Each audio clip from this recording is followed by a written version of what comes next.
இந்த கோதுமை மாவு நல்லா இருக்கு சப்பாத்தி. நீங்களும் இந்த பிராண்ட் வாங்கி செய்யுங்க. நல்லா இருக்கு சப்பாத்தி டேஸ்ட்டாக. நீங்கள் எதுவும் தேவையில்ல. உப்பு தேவை கேட்டது போட்டுக்கோங்க. நான் 50 டீஸ்பூனில் 1/2 ஸ்பூன் போடுறேன். ஏன்னா ஒரு 7-8 சப்பாத்தி வரும். பெருசாக செஞ்சால் ஒரு 7 சப்பாத்தி வரும். மைதா நிறையா போட்டுறாதீங்க, ஆடாயிடும். நான் மைதாவே போட மாட்டேன். கொஞ்சம் போட்டு வீடியோ வைப்பாங்க. சும்மா லைட்டாக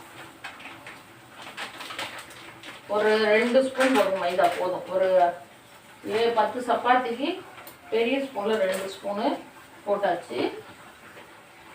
ரவை 2 ஸ்பூன். டேஸ்ட் சூப்பராக இருக்கும். செஞ்சு பாருங்கள். நல்லா கலக்கிக்கலாம். நல்லா மாவு கலக்கிக்கணும். உப்பு கொஞ்சம் 2 குட்டி ஸ்பூனில் ரவை, 2 குட்டி ஸ்பூனில் மைதா. அவ்வளோதான். வேறு எதுவுமே போடல பாருங்கள். எண்ணெய் எதுவும் ஊற்ற மாட்டேன். தண்ணி கூட பச்சை தண்ணி தான் ஊற்றுவேன். நல்லா கலந்துக்கணும். நல்லா கலந்துக்கோங்க. கொஞ்சம் கொஞ்சமாக ஊற்றி பண்ணிங்க, நிறைய ஊற்றிடாதீங்க.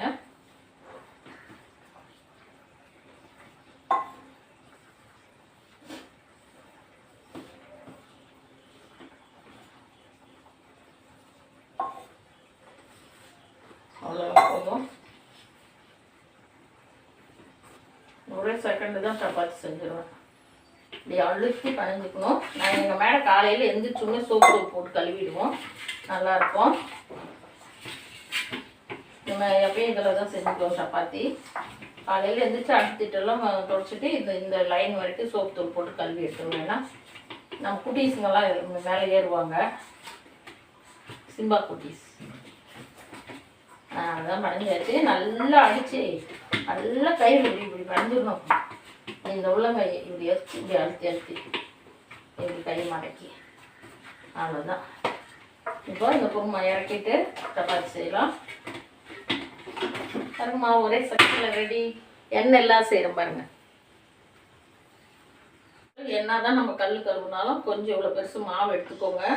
எடுத்து இது இப்படி பண்ணிக்கோங்க. பண்ணிவிட்டு இந்த மாவு தேய்க்கிற இடத்துல வச்சு தேய்ச்சிங்கன்னா நமக்கு எதுக்காவது கண்ணுக்கு தெரியாத இருந்தால் கூட அது போயிடும். எவ்வளோ அவசரம்னாலும் இதை செஞ்சுட்டு தான் நான் சப்பாத்தி கல்லில் தேய்ப்பேன்.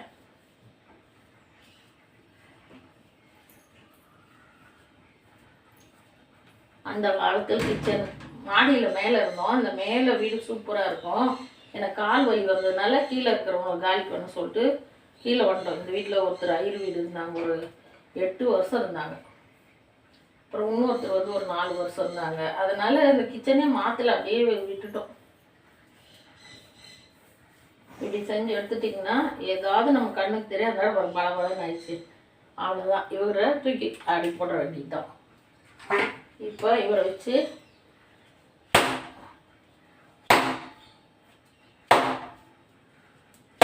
அப்படி சவுண்ட் அது மாதிரி அரைச்சிக்கணும்.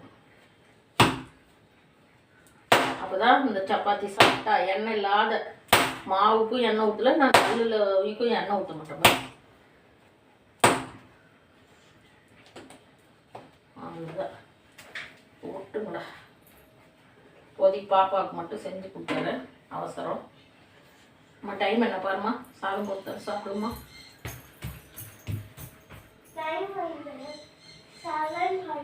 சரி சரி. அப்படி விட்டுங்கடா. ரொம்ப ரொம்ப பிஸி. டைம் 8 மணி ஆயிடுச்சு. பாப்பா இருந்தானா அவள் ஒரு வேலை செய்வான், நான் ஒரு வேலை செய்வேன். ஸ்கூல் கூப்பிட்டு போகிற வேலை இல்லை. இப்போ நான் தான் கூட்டிகிட்டு போகணும். பாப்பாவுக்கு வண்டியில் கூட்டிகிட்டு போய் விட்டுட்டு வரணும். வேறு வழி இல்லை. சாயந்தரமாக அப்பதான் கூப்பிட்டு வந்துடுவேன். அம்மா நைட்டுக்கு தான் வருவாங்க. ஆமாம். அப்போ பெரியதெல்லாம் லீவா? ஆமாம், எல்லாமே லீவ் தான். என்னம்மா பக்கமாக வருது. அவ்வளோ தூரம் போயிட்டு வர வேணாமா. மத்தியானம் ரிசப்ஷன் முடிச்சுட்டு வரணும்ல. காலையிலலாம் இல்லை, 10 மணிக்கு மேலே. இந்த தேய்க்கிறதுல தான் சூப்பராக வருங்க. இப்படி தேய்ச்சிட்டு இப்படி ஒரு மடிப்பு.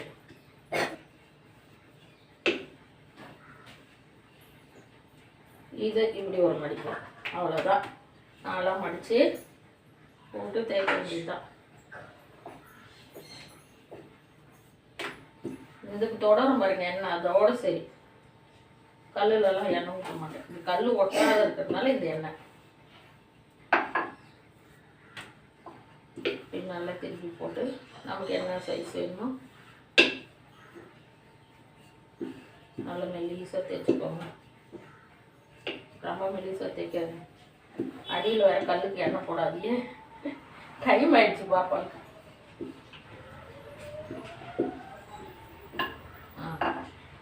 Okay done. தருங்க தவறு மெல்லிசா. அதான் அதுக்கு எண்ணெயே போட மாட்டேன் பாருங்க. செம்ம சூப்பராக போட்டுட்டு அப்படியே விடக்கூடாது. போட்ட உடனே இப்படி போட்டுடணும். திருப்பி திருப்பி போட்டுட்டு திரும்ப உடனே எடுத்துக்கணும். உடனே அப்படி திருப்பி போடணும். அம்மா அம்மா பாத்திரம் தேய்க்கிற கூட தோசை கரண்டி இருந்து எடுத்துட்டோம். அப்படியே எடுத்துகிட்டு வந்துடுறேன் உள்ள இல்லைண்ணா.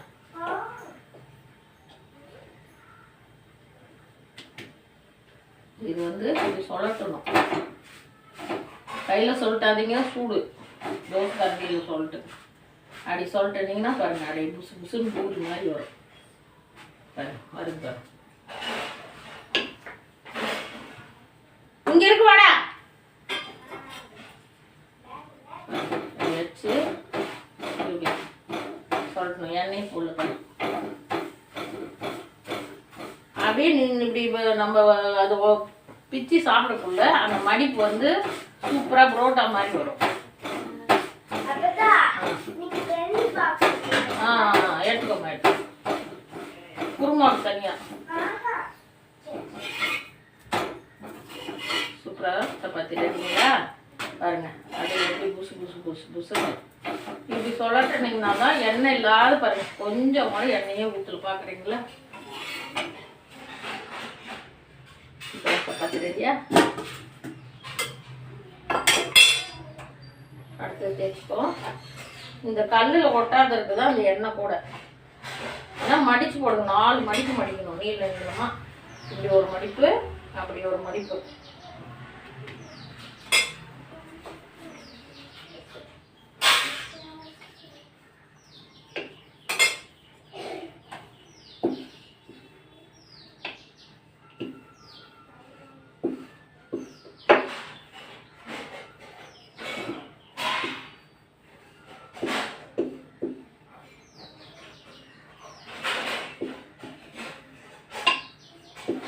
பிரதீக்ஷா நல்லா சன்னமாக தேய்ச்சிக்கோங்க. அப்போ தான் புஷ் புஷ்ஷுன்னு வரும். எண்ணெயே கிடையாது. சிம்மா உள்ள போவாத, வெளியில் வா. இந்தா பாருங்க, ஒரு சப்பாத்தி பிச்சு காமிக்கிறேன். எவ்வளோ சாப்பிட்டா பாருங்க. இல்லை அப்படியே பிரியுது பாருங்க. புரோட்டா மாதிரியே பிரியும். பிரியுதுங்களா பாருங்க. அப்படியே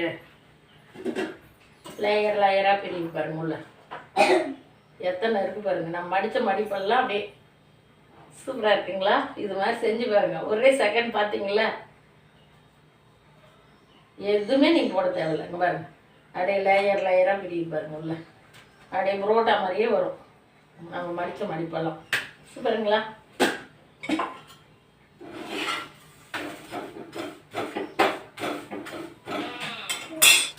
இதில் கொஞ்சம் குருமா போட்டு சாப்பிட்லாம்.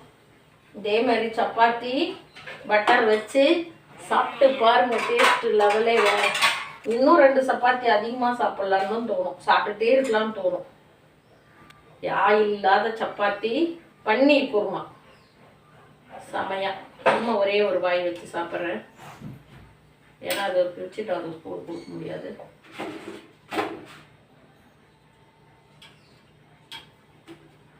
பாருங்க, அப்படியே தொட்டவுனே வருது பாருங்க சப்பாத்தி. அடி உள்ள வச்சு பண்ணிட்டா செம்மையா இருக்கு. கரெக்டாக நீங்கள் வந்து சாப்பிட்டு பாருங்க. டேஸ்ட் லெவலே வேற. இந்த ஒரு சப்பாத்தி சாப்பிட்டு கூட பன்னீர் வச்சா சூப்பர்.